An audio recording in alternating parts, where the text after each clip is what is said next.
جب وہ اسٹوڈنٹ تھا اور میں بھی اسٹوڈنٹ تھا، تب سے ان کے ساتھ اچھا تعلق ہے، ملک سے محبت کرتا ہے، ہمیشہ اپنے حق کی آواز اٹھاتا ہے، اور اسٹوڈنٹ لائف میں بھی وہ گرمیوں میں میرے ساتھ سوات بھی جایا کرتا تھا۔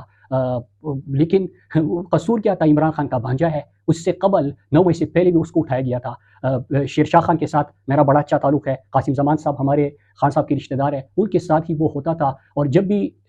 اگر میں نے اس کو دیکھا ہے تو ایک چیز کے لیے وہ کبھی کبھار آتا تھا کہ جب ہمارے دوست وغیرہ ہم کیمپ لگائے ہوتے تھے، وہاں پہ ہمارے لڑکے بیٹھے ہوتے تھے، تو جب کبھی آندھی چلتی تھی یا کوئی بارش ہوتی تھی یا گرمی ہوتی تھی، تو وہ پانی کے لیے پوچھنے کے لیے آتا تھا کہ میں پانی کا انتظام کر دوں، میں کمبل کا انتظام کر دوں۔ مطلب وہ صرف لوگوں کا پوچھتا تھا، اور اس پہ آپ اس کے خلاف جس طرح کی کارروائیاں اور جس طرح پھر یہ میڈیا ٹرائل کرتے ہیں، جس طرح نشانہ بناتے ہیں، یہ انتہائی شرمناک ہے۔ پھر اس کے ساتھ اور پورے پاکستان میں جس طرح جبر کا ماحول ہے کہ بچوں کو جس طرح اٹھایا گیا، مطلب عمران خان کا نام لینا، عمران خان کی تصویر لینا، کہ 3 سال بچوں کو بھی آپ جیل کے اندر ڈال رہے ہیں، تو شرم حیا تو آپ میں ہے نہیں، آپ نے تو پوری انسانیت اور سب چیزوں کا مذاق اڑایا گیا۔ لیکن جو آئین کو نہیں مانتا، قانون کو نہیں مانتا، جو خود کو زمین پہ خدا سمجھتا ہے، اس سے کیا پوچھنا؟ ہم نے اپنی جدوجہد مسلسل رکھنی ہے۔ اس کے ساتھ میں نے جہاں سے سٹارٹ کیا تھا،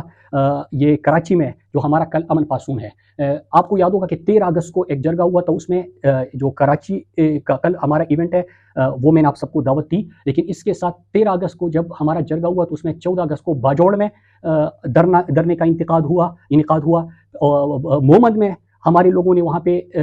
جو احتجاج ہے وہ ریکارڈ کروایا۔ میں یہاں پہ 3-4 چیزیں بتانا چاہتا ہوں، اور میرے پاکستانیوں پلیز سنیے گا، کیونکہ ایک کلچر انہوں نے بنایا ہوا ہے کہ اتنا جبر کرتے ہیں، ظلم کرتے ہیں، کہ جب آپ اس کا ذکر کرتے ہیں کہتے ہیں کہ پرانا بھول جاؤ، ابھی کا بتاؤ کہ ابھی کیا کرنا ہے۔ تو میں ابھی کا بھی بتاتا ہوں، اور میں پہلے آپ تھک جائیں گے لیکن میں آپ کو یاد دلاتا رہوں گا، کیونکہ یہ جو دہشت گردی ہے وہ کہتے ہیں کہ حادثہ ایک دم نہیں ہوتا۔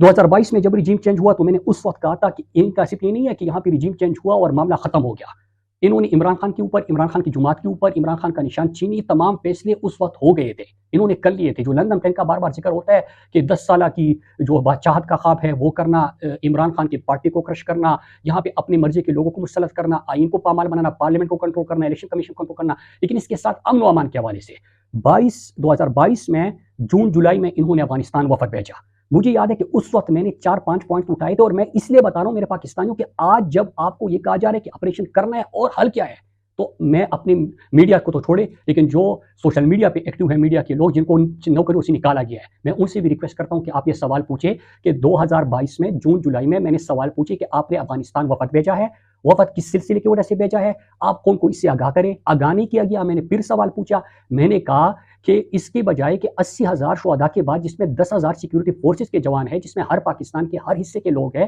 ان کی شہادتوں کے بعد جو آپ فیصلہ کرنے جا رہے ہیں، جس کو قوم سے چھپایا جا رہا ہے، منتخب رکن اسمبلی وہاں سے میں ہوں، میرے لوگ ہیں، ہمیں پتہ نہیں ہے، آپ نے وفد بھیجا ہے اور خبر یہ آ رہی ہے کہ آپ ان کو واپس لے کے آ رہے ہیں، تو کن نکات پہ آپ نے اتفاق کیا ہے؟ اس میں 4-5 پوائنٹ ڈسکس ہوئے تھے، فاٹا مرجر کو واپس لینا، کیوں وہ آج آپ کو سامنے آ رہا ہے، معدنیات، باقی معاملات، انٹرنیشنل گیم، پریزنس، خطے میں طاقت کا توازن وغیرہ وغیرہ وغیرہ، فاٹا مرجر کو واپس لینا، ان لوگوں کو واپس لے کے آنا، پھر جو جیل میں ان کے لوگ ہیں ان کو رہا کروانا، اس طرح 4-5 پوائنٹس پہ انہوں نے اتفاق کیا تھا۔ میں نے سوال پوچھے، انہوں نے خاموشی اختیار کی۔ 2 اگست کو افغانستان سے پہلی تشکیل ہوئی طالبان کی، جب وہ بارڈر پہ آ رہے تھے تو اس وقت ہمارے مقامی لوگوں نے ہمیں وہ تمام تفصیلات بھیجی۔ پھر میں نے سوال پوچھے، میں نے کہا کہ سرحد پہ تو باڑ لگا تھا، اربوں روپے پاکستانی قوم کا لگا تھا، میں سوال پوچھ رہا ہوں، خاموش ہے، یہ کہاں سے آ رہے ہیں؟ تو رانا ثناء اللہ جو وزیر داخلہ تھا، اس نے کراچی میں صحافیوں نے اس سے سوال کیا کہ یہ شور مچا رہا ہے، یہ آواز اٹھا رہا ہے، تو انہوں نے کہا کہ یہ جھوٹ ہے، پروپیگنڈا ہے۔ اگلی دن ISPR کا پریس ریلیز، جو میری تحریک، میرے سوال نہیں چلا رہی تھی میڈیا، لیکن ISPR کا بیان چلایا اور انہوں نے کہا کہ یہ جھوٹ ہے، پروپیگنڈا ہے، اور ساتھ ہی ISI اور ISPR کے اکاؤنٹس نے میرے اوپر اٹیک کر دیا۔ پھر 4-5 اگست کو میں نے پھر سوال پوچھے، جب مجھے پتا چلا کہ یہ سوات اور دیر ملاکنڈ بنیر میں یہ لوگ آ چکے ہیں، تو اس وقت میں نے اپنے عوام سے رابطہ کیا، میں نے لوگوں کو موبلائز کیا اور ہم نے مسلسل تحریک شروع کر دی۔ اس سے کیا ہوا کہ 3-4 دنوں کے بعد وہاں پہ ان کی طرف سے ہمیں کہا گیا کہ آپ یہ تحریک بند کر لیں اور سوات سے ہی نکل جائیں گے۔ جب وہ سوات سے نکل گئے تو میں نے سوال پوچھا کہ اتنی آسانی سے آئے تھے اور چلے بھی گئے، تو یہ کون لے کے آیا تھا، کیوں لے کے آیا تھا، مقصد آپ کا کیا تھا؟ مجھے کہا گیا کہ بڑے بڑے گیموں میں آپ کا کوئی کام نہیں ہوتا، آپ اپنے کام سے کام رکھیں۔ پھر جب یہ دیر کی پہاڑوں تک پہنچے تو مجھے پھر ان کی طرف سے فون آیا کہ تمہارا کام، اپنے سوات کی بات کرو، تمہارا کام کوئی ٹھیکیدار نہیں ہو تم لوگوں کے کہ تم دیر اور باجوڑ ان لوگوں کی بات کرو گے۔ میں نے کہا کہ ہمارا امن ہے، پورا پاکستان ہمارا ہے، ہم پاکستان کی بات کر رہے ہیں، آئین نہیں توڑ رہا، سوال اٹھا رہا ہوں، لوگوں کی امن کی بات کر رہا ہوں، زندگیوں کی بات کر رہا ہوں، کل کو سیکیورٹی فورسز کے جوان شہید ہوں گے، آپ تو جنازوں میں پاکستان کا پرچم اس کے اوپر رکھ کے سلامی دے کے آپ تو اس کے اوپر سیاست کریں گے، نئے نئے ڈی ایچ ایس بنیں گے، لیکن میرے تو لوگ ہیں، وہ جو جوان شہید ہو رہے ہیں وہ بھی ہمارے اپنے ہیں۔ یہ سوال پوچھا، پھر 13 اگست کو میں آپ کو بتانا چلوں کہ یہ سارے واپس چلے گئے، مطلب جیسے آئے تھے یا لائے گئے تھے اسی طرح چلے گئے، کیونکہ عوامی پریشر اتنا تھا اور آپ وہ ساری ویڈیوز آپ کے سامنے ہیں۔ پھر سپتمبر میں نے کہا کہ اطلاعات یہ ہے کہ یہ پھر سے آ رہے ہیں، ان کی تشکیل پھر ہوئی، یہ آئے، انہوں نے انکار کیا، جھوٹ کا پروپیگنڈا کہا، ہمارے اوپر انہوں نے کمپین شروع کر دی، ہمیں غداری کے مقدمے درج کروائے، ہمیں مارنے کی دھمکیاں دے دی، لیکن ہم نے اپنی تحریک جاری رکھی۔ جب ہماری آواز ان تک نہیں پہنچ رہی تھی تو میں نے پنڈی، اسلام آباد، کراچی میں بھی مظاہرے کیے۔ اس سے کیا ہوا، جس طرح آئے تھے یا لائے گئے تھے اسی طرح چلے گئے۔ پھر جنوری میں جب پشاور میں بلاسٹ ہوا تو اس وقت میں نے ان سے سوال پوچھے، اور میں نے نہیں، این پی کے ایک رہنما نے کہا تھا کہ یہ ڈرون اٹیک ہوا، لیکن انہوں نے مختلف ہیلے بہانے کی، آپ کو اس وقت کا یاد ہے، وہاں پہ جو ہمارے اسپیشل فورس کے تھے، اینٹی ٹیرر اسکواڈ تھا ہمارا، انہوں نے مظاہرہ کیا، وہ کہانی سب کو پتہ ہے کہ وہ کیا ہوا تھا، لیکن اس کے اوپر جب امن تحریک ہم نے شروع کی تو ہمیں مارنے کی دھمکیاں دی گئی۔ پھر اسی وقت ہم نے کہا کہ اب ان کا پلان ہے، کیونکہ ملاکنڈ اور پشاور میلی میں لوگ موبلائز ہو گئے ہیں، لوگ نہ ان کو چاہتے ہیں نہ ان کو چاہتے ہیں، ان کو پتہ ہے کہ یہ دونوں جب بھی آتے ہیں تو ہمارا امن تباہ ہو جاتا ہے۔ پھر یہ جنوبی اضلاع سے شروع کریں گے، جنوبی اضلاع کے حوالے سے ہم نے جرگوں کا انعقاد کیا، وہاں پہ 9 مئی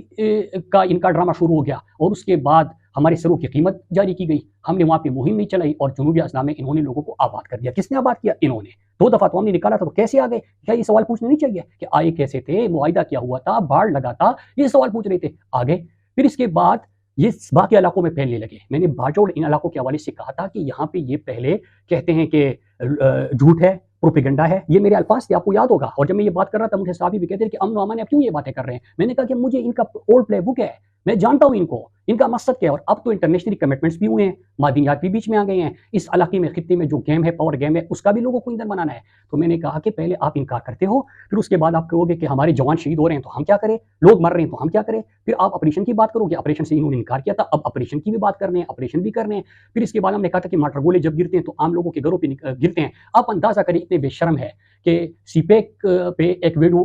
ان کے اکاؤنٹ سے ریلیز ہوئی، اور اس میں وہ طالبان ہے کوئی اتن ہو رہا ہے کہ ڈانس ہو رہی ہے، وہ اس کی ویڈیو ہے، اور الٹا کہہ رہے ہیں کہ یہ ریٹ آف دی اسٹیٹ ہے۔ تو بھائی مطلب سی پیک ہے اور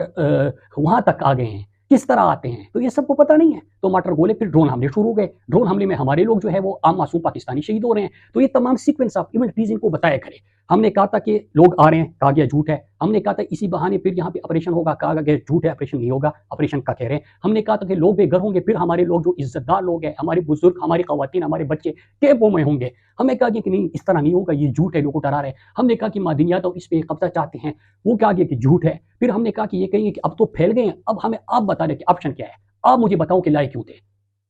تو میرے پاکستان میں یہ سوال پوچھو، اور میں آپ کو بتاؤں کہ سیلاب کے دنوں میں ایک اور خطرناک چیز ہو رہی ہے، میں آج آپ کو بتا رہا ہوں کہ ایک طرف باجوڑ میں مٹر گولے گر رہے ہیں، اور دوسری طرف اسی دوران سیلاب کے دوران انہوں نے سوات، دیر اور ملاکنڈ، بونیر، کاٹلن بونیر جہاں پہ سیلاب ہوا ہے وہاں تک، بونیر کی علم کی پہاڑی تک ان لوگوں کو پہنچانا شروع کر دیا یا پہنچنا شروع ہو گئے ہیں۔ یہ جانتے بھی ہیں، ان کی نظروں کے سامنے ہو رہا ہے۔ تو یہ کیوں ہو رہا ہے؟ کیونکہ کچھ دنوں بعد ٹی وی پہ آپ کو تجزیہ نگار اور ان کا واٹس ایپ میڈیا یہ کہتا ہوا نظر آئے گا کہ آپ بتائیں کہ اسلام آباد کے بڑے قریب آ گئے ہیں، تو آپ کیا کریں، کیا آپریشن نہ کریں؟ تو آپ مجھے بتاؤ کیوں لاتے ہو، آپ مجھے بتاؤ کہ میرے لوگوں کی زندگیوں سے کیوں کھیلتے ہو، آپ مجھے بتاؤ کہ سیکیورٹی فورسز کے جوان شہید ہو رہے ہیں ان کو تو آپ پالیسی تو آپ لوگوں پر بناتے ہو، وہ تو یسر کریں گے، تو وہ کیوں پورے پاکستان سے کیوں جنازے اٹھے؟ مسئلہ یہ ہے کہ آپ جنازوں پہ سیاست کرتے ہو۔ میں تنہا واسطہ، اور میں نے اس وقت کہا تھا کہ ایک جنگل میں آگ لگی تھی، ایک چھوٹا سا پرندہ اپنی کوشش کر رہا تھا، کسی نے پوچھا کہ تمہاری اس چونچ میں پانی لانے سے جنگل کی آگ بجھ جائے گی، وہ کہتا تھا کہ آگ بجھے نہ بجھے میرا اللہ دیکھ رہا ہے کہ میں آگ لگانے والوں میں سے نہیں، آگ بجھانے والوں میں سے ہوں۔ آپ کا مسئلہ یہ ہے کہ آپ کو جنازہ چاہیے، اس پہ سیاست کرتے ہیں۔ میرا مسئلہ یہ کہ میں کہتا ہوں کہ بے گناہ جنازہ کیوں اٹھے۔ آپ کا مسئلہ یہ کہ آپ اس کو جھوٹ اور پروپیگنڈا کہتے ہیں، میں کہتا ہوں کہ آگ پھیلنے سے پہلے میں آگ کو بجھاؤں کیوں نہیں۔ یہ فرق ہے مجھ میں اور آپ میں، اس لیے میں غدار ہوں اور آپ ان کے ٹھیکیدار خود کو سمجھتے ہو۔